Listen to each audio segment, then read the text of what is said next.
Howdy folks, and welcome back to the channel, welcome back to another advanced tutorial episode for War in the East 2.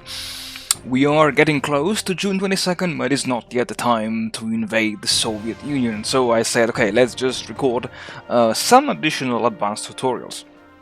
And having recorded in the past a tutorial in which I just showed, in my opinion, how to optimize the air directives for the first turn of the Axis phase of the 1945 campaign, I decided to also record this relatively short tutorial in which I would like to explain you the most important aspects of why I've made those decisions. These decisions means the air directives that I've shown in the previous tutorial, which, by the way, if you missed, you can always have a look at it by following the link in the description here below. I have to warn you folks, this will not be a tutorial in which I go through every single directive, but let's just briefly go through the most important aspects. The first one is, of course, the editor. Why did I use the editor? To create a new scenario with the new air directives. It's very simple, because it saves you a lot of time. And by saving a lot of time, it means that whenever you want to start a new campaign, you can save, really, I don't know, half an hour, 40 minutes, 1 hour of your time in resetting up the new air directives every single time that you start the campaign. And the editor also gives you the option to create multiple scenarios in which you want to maybe try out different conditions, different variables, change a few numbers here and there. And it's, in my opinion, it's so convenient to use this rather than starting every time from scratch. The other aspects to take into account deals slightly more into the air directives themselves, especially in this intro screen specifically. I never mentioned what these percent fly mission AC percent and escort AC percent. It's not very clear what are they doing. From my understanding, they affect the percentage of planes, of course operative planes, that will take part in the mission if in any air doctrine you set, the I think it's in the Luftwaffe 4, or I think even better, the Romanian, the Romanian Air Command, which has some, exactly like in this case, if you set it to auto, the AI will look at these variables to select the number of planes that will take part in the mission, and of course this refers to the I assume this is the minimal number of planes that are required to execute that specific air directive. And in regard to one aspect that I also didn't mention, the partial escort, like in this case is yes, always keep it to no. Now, why you don't want to fly partial escorts? For one simple basic reason, actually two of them. The first reason is because the partial escort will only consume, let's say, quoting, consume your planes, and will increase the fatigue on your pilots. And this means that this will also increase the chance, the possibility to suffer an operational loss. Maybe your pilot is too tired and I don't know, it crashes into enemy territory, it crashes during landing, and could even die because of this. And you might lose maybe even a highly experienced pilot if you're playing as the Axis. And second, it will consume fuel, and it will reduce the percentage of the percentage of travel, let's say miles or kilometers, that your plane have already let's say flown. because it's simply, yeah, it's pointless. And I mean, we can even say a third reason of why this is not recommended, basically because even if you, let's say, if your escorts arrive to Jelgava, there is always the chance that your bombers will be, that the unescorted bombers will be intercepted from Jelgava to Riga in this example, and so it's just, yeah, it's pointless to keep the partial escorts. And since we're talking about escorts, let's have a look a bit at the fighters. Now, it's critical to keep into account the range of your fighters to make sure that your fighters are always in range of your bombers, and they can completely escort your bombers on their way to the target. And you can easily, I think, exactly have a look at this one. In this way, in this case, the graphic user interface, the GUI, tells you that all of these hexes are within fighter range, while I think if we select the Luftwaffe 2, I think exactly these purple ones are not within fighter range. And you can easily see this by having a look at the number of single engined planes here. Like in this case, this air directive is also without fighters. Now, to increase your fighter range, it is imperative on the first turn to have the 300 liters drop tank.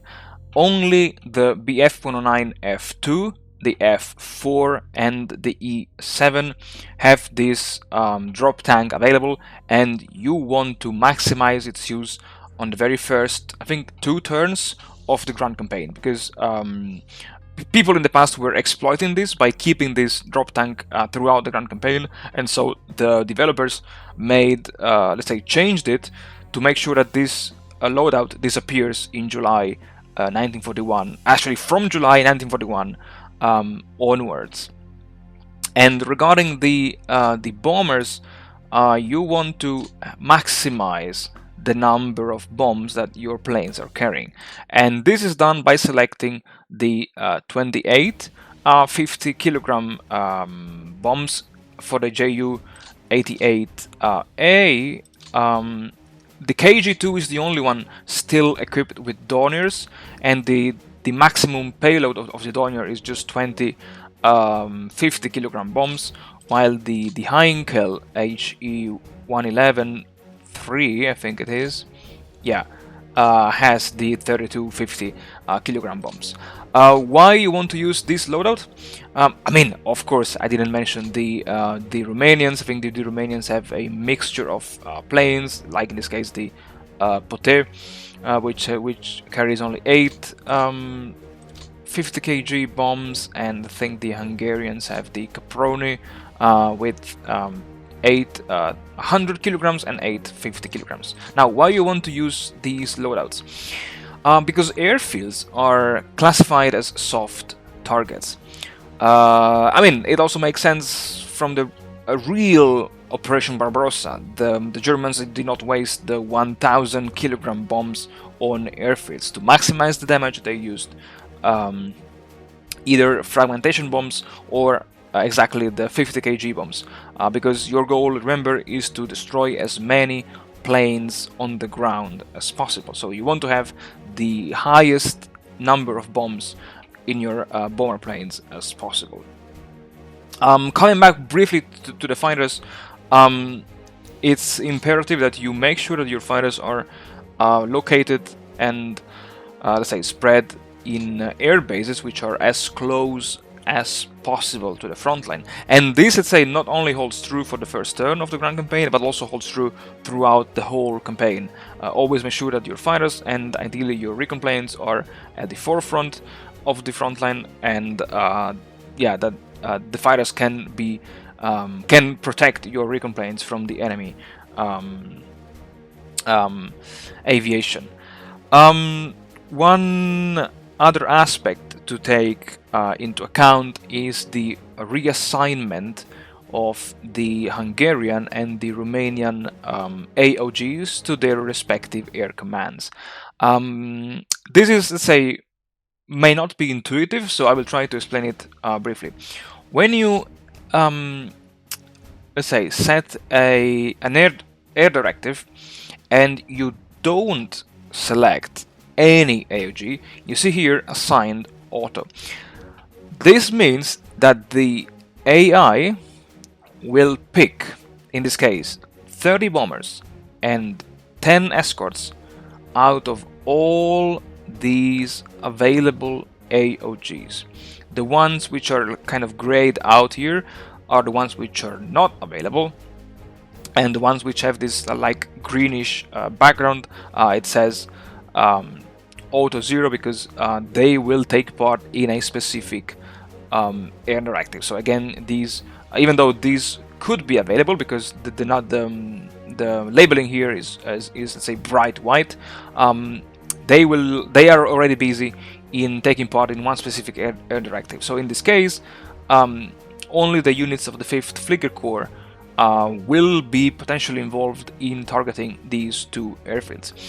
Now, because the Hungarians and the Romanians don't have the experience nor the, let's say, quality of the axis of the Luftwaffe, it's very crucial that you assign the 1st Royal Hungarian Air Force Field Brigade to the Hungarian Air Command and the Romanian Combat Air Command to the Romanian Air Command, because for these two air forces you want to have specific air directives which are unique to them, because you want to, as always, minimize the involvement of the Axis air forces to minimize the chance that the enemy pilots will hunt them, shoot them down, gain experience and become more, let's say, qualified to fight your German fighter pilots.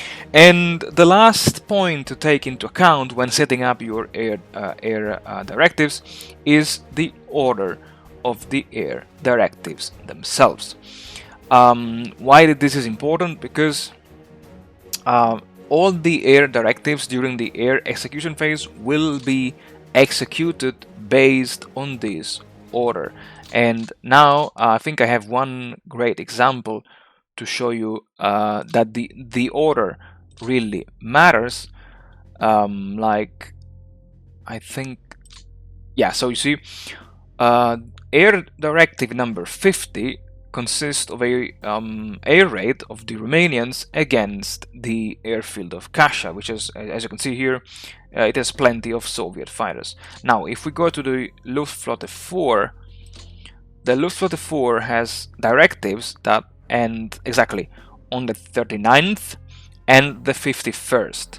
Now, remember, from the 40th to the 50th, they are all directives set to the Romanian Air Command, while the 51st is again tasked to the Luftwaffe 4. And this means that first the Romanians will try to bomb this airfield here to take out as many fighters as possible, and then the bombers of the KG-27, shown here, will take off and will attack the airfields in Sochi and Sarabuts. And of course you can always play around with these combinations by maybe sacrificing a bit your Axis minor aviations on the first turn, and then sending in your unescorted bombers deep into the Soviet territory to bomb as many air bases as possible. Now, of course, I didn't mention this at the beginning, but I think it's worth saying this. When setting up your air directives, some people even only and exclusively target the airfields containing enemy fighters, because you can easily overrun the air bases containing bombers, and because fighters are the #1 threat to your own air forces. So it's totally up to you folks to organize your air directives, but please, whatever you do, always keep in mind these few, let's say, tips and tricks. And I would say that's already it from my side. Thank you very much for watching, folks. Thank you very much for supporting the channel. I wish you all the best, and don't miss the next advanced tutorial in which we will compare different air directives. Until then, folks, I wish you all the best, and I'll see you all in the next tutorial.